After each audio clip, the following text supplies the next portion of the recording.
వెనుక first time చూసినట్లయితే do like share and subscribe to my channel. So ఈరోజు తీసే బ్లాగ్ డే 3.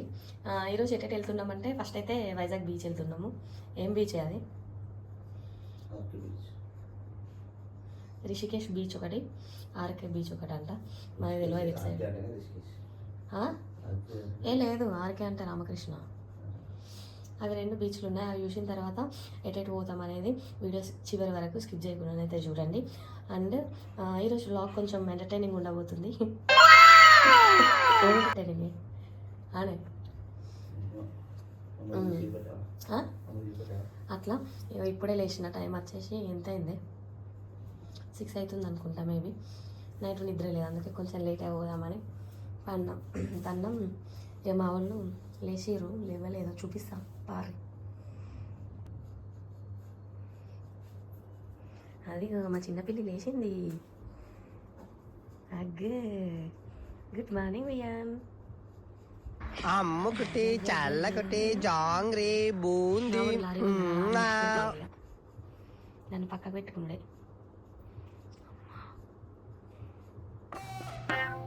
అండ్ మన ఛానల్ని కనుక ఎవరైనా ఫస్ట్ టైం చూసినట్లయితే do like share and subscribe to my channel.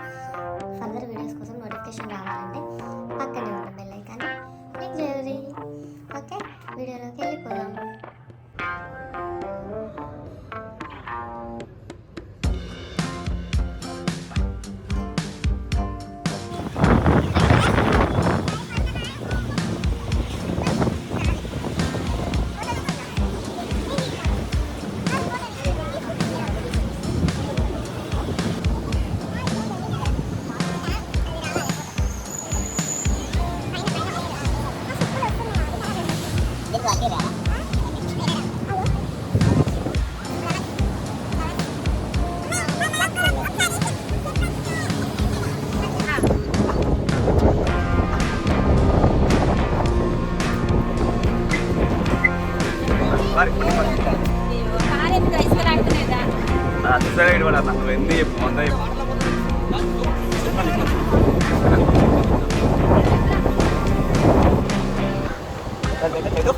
సముద్రం ఓకేనా?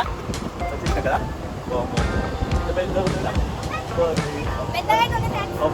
చూడండి, పెద్ద ఉన్నది.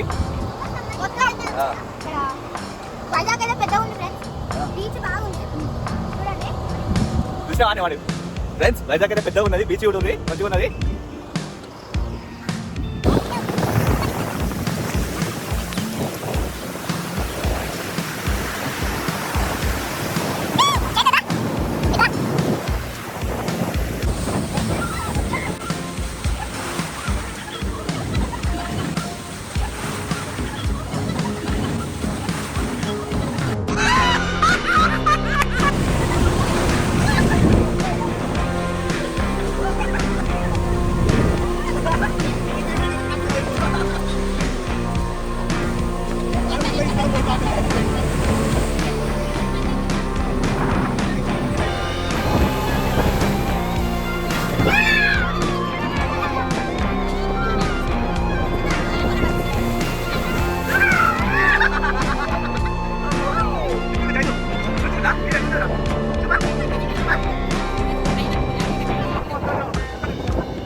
ఏమైందిరా?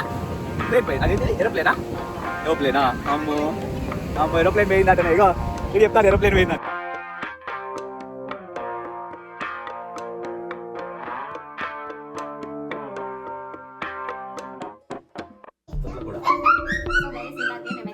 వైజాగ్ బీచ్కి అయితే వెళ్ళేసి వచ్చినాము. అక్కడ రిషికేష్ ఆర్కే బీచ్ పోయినాం.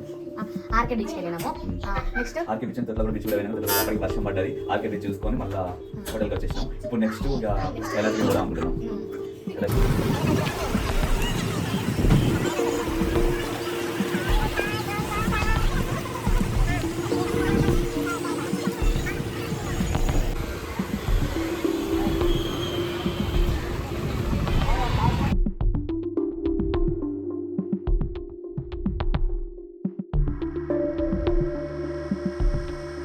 సో కైలాసగిరికి అయితే వచ్చేసినాము. ఇక్కడ చూడడానికి చాలా ప్లేసెస్ ఉన్నాయి కానీ వర్షం చేయబట్టి అయితే ఎటు చూడలేకపోయినాము. ఈ ట్రైన్ కూడా ఉంది, ఇది కూడా ఆఫ్టర్నూన్ 2కో ఏమో స్టార్ట్ చేస్తారని అన్నారు కానీ వర్షం చేయబట్టి ట్రైన్ కూడా తీయలేదు అన్నట్టు, ఇది కూడా ఎక్కలేదు ఇంకా.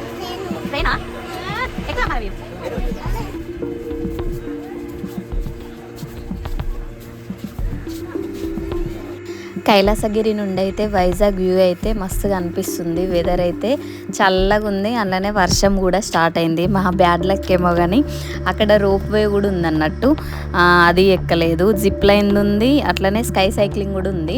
ఈ వర్షం చేయబట్టి ఏం నడిపించలేదు, ట్రైన్ బందే, స్కై సైక్లింగ్ బందే, జిప్ లైన్ అన్నీ బంద్ చేసిర్రు. ఇక చేసేది ఏం లేక చుట్టూ రౌండ్ వేసినాం, మళ్ళీ రిటర్న్ అయినాం.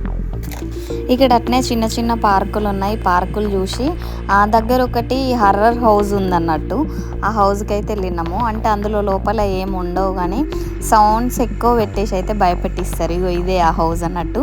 ఇక్కడ ఉన్నది మైనం బొమ్మ, అది ఎంతమంది అబ్జర్వ్ చేసిర్రు అనేది కామెంట్ చేయర్రి. ఇక లోపలికి వెళ్తూ ఉంటే అన్నీ నార్మల్గా ఉంటాయి కానీ సౌండ్స్ మాత్రం బీభత్సంగా ఉంటాయి. పిల్లలు అయితే మస్తు భయపడ్డారు.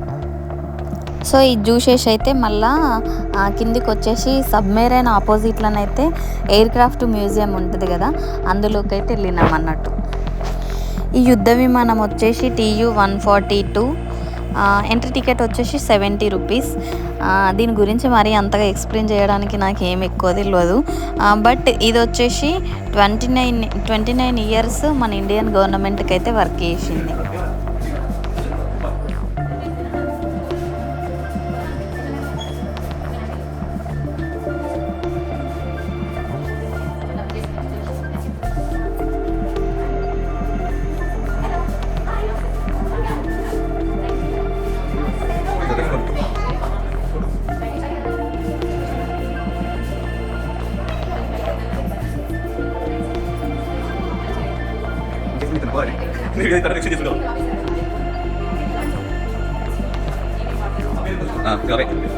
गाड़ी से बचा होगा, गाड़ी से बचा, गाड़ी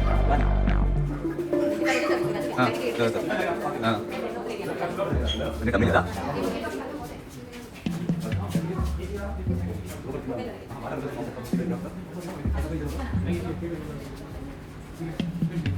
इंजन इनके केबल अरे टायर आना था एयरप्लेन टायर अच्छा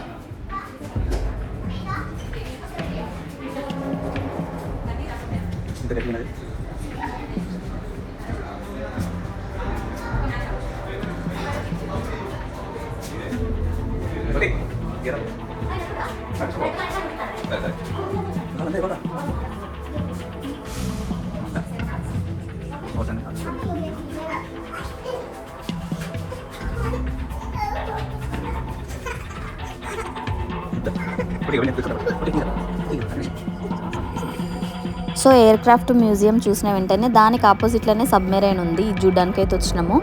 దీని లోపల మొబైల్స్ అయితే అలో లేవు, దానికి సపరేట్ మళ్ళీ టికెట్ అంట, అది మాకు తెలియక తీసుకోలేదు, అందుకే లోపల ఎక్కువ షూట్ చేయలేకపోయినా.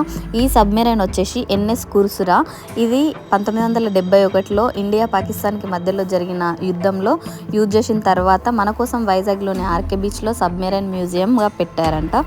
ఇది ఏషియాలోనే ఫస్ట్ సబ్మెరైన్ మ్యూజియం. ఈ చూడ్డానికి ఇంత పెద్దదిగా ఉన్న దీని లోపల ఇంజన్స్, వెపన్స్ అని చాలా ఉన్నాయి. దీన్ని కంపార్ట్మెంట్ వైజ్గా డివైడ్ చేసిర్రు. ఈ సబ్మెరైన్ మొత్తం 31 సంవత్సరాలలో 73,500 నాటికల్ మైల్స్ దేశం కోసం అయితే తిరిగింది. దీని రేటు 4,000 కోట్లు అంచనా. సో మళ్ళీ సింహాచలంకి అయితే బయలుదేరిపోయినాము. ఇక్కడ దర్శనం చేసుకొని ఇక మళ్ళీ బ్యాక్ టు హోమ్ అన్నట్టు. ఇక్కడికి వెళ్ళేసరికి కూడా వర్షం అయితే మమ్మల్ని ఎక్కడ ఇడిచి పెడతలేదు. టెంపుల్ లోపల కూడా మొబైల్స్ అయితే అలో లేదు, అందుకే ఇక్కడ మొబైల్స్ ఇచ్చేసి మేమైతే లోపలికి వెళ్ళినాము. అందుకే ఏది కూడా వీడియోలలో పడదు. సింహాచలం దర్శనం అయిపోయి స్టార్ట్ అయ్యేసరికి మళ్ళీ లేట్ అయింది. మళ్ళీ అక్కడ నుంచి మధ్యలో ఒక దగ్గరనైతే హోటల్లో రూమ్ తీసుకొని అయితే అక్కడనే స్టే చేసినాము. చేసి మళ్ళీ నెక్స్ట్ డే ఎర్లీ మార్నింగ్ అయితే మళ్ళీ స్టార్ట్ అయినాం అన్నట్టు.